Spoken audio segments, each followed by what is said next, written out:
All the projects you mentioned with those big dollars that totaled over $20-some-odd million, and they're specifically the Central Business District Phase 4, Isela Rubacalva, Wynn Road. Those are the big dollar items at the $12 million, the $2.5, the $5.5 million in those particular projects.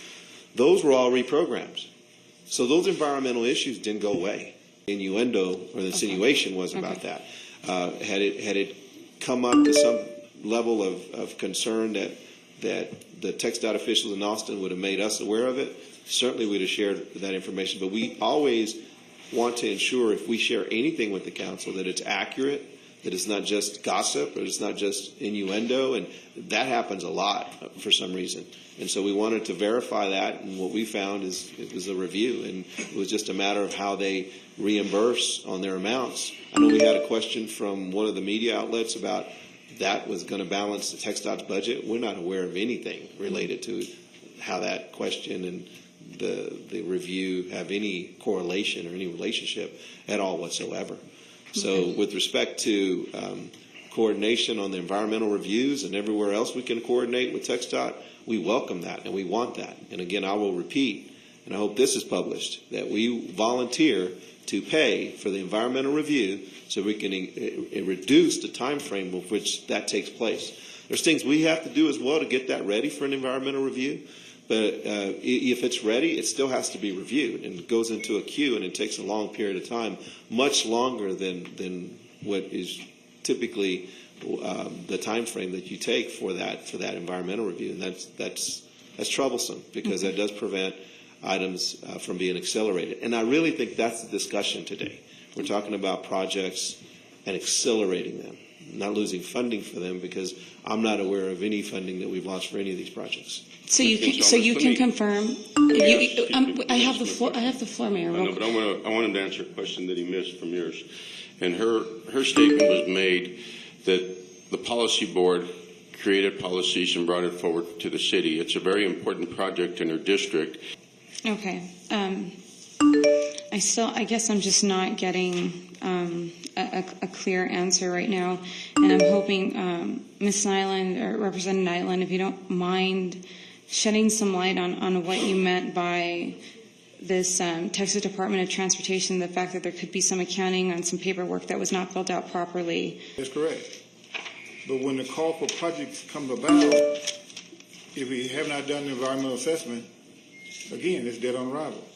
So I'm saying, when are we going to do environmental, knowing that this is a project that was essential and critical to our transportation needs here in the city?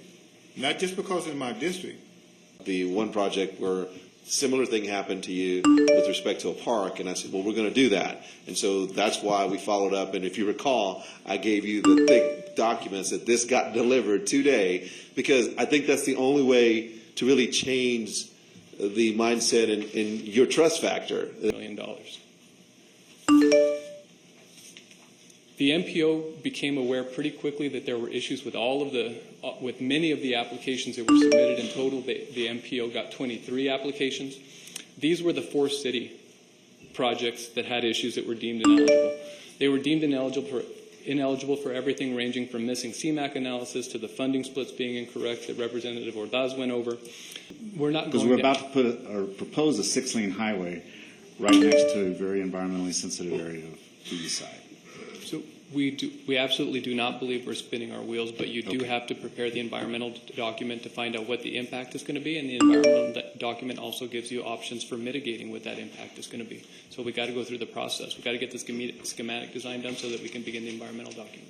And in some cases, some of these projects, we may have to use more local match to overmatch it to get a higher priority. I mean, there's those options, and those would require an adjustment to the budget.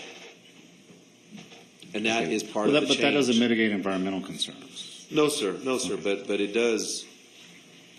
No. But it would speed it up in the process if we're willing to put more skin in the game. Yeah, I was talking about it's a different process within the system. But you're correct. It does not. We would still have to address by mitigating the environmental piece.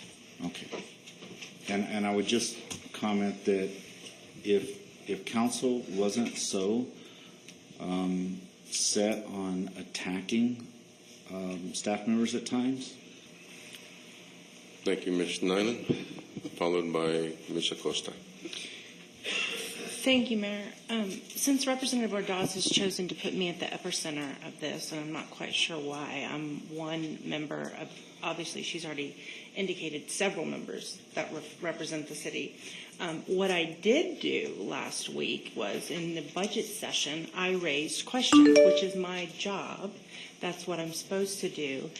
And it was in an effort of transparency, and it also was in an effort of my representation on the Metropolitan Planning Board to articulate information back to members of this body. And that's one that the comment that was made that I disagree with is I absolutely support the past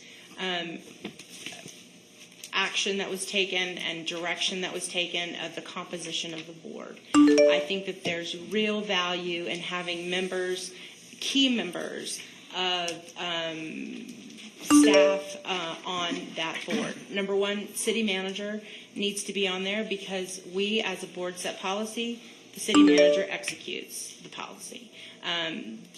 Sun Metro is a key team member of transportation. It's important to have their technical experience, their education, and their knowledge of these particular transportation subjects.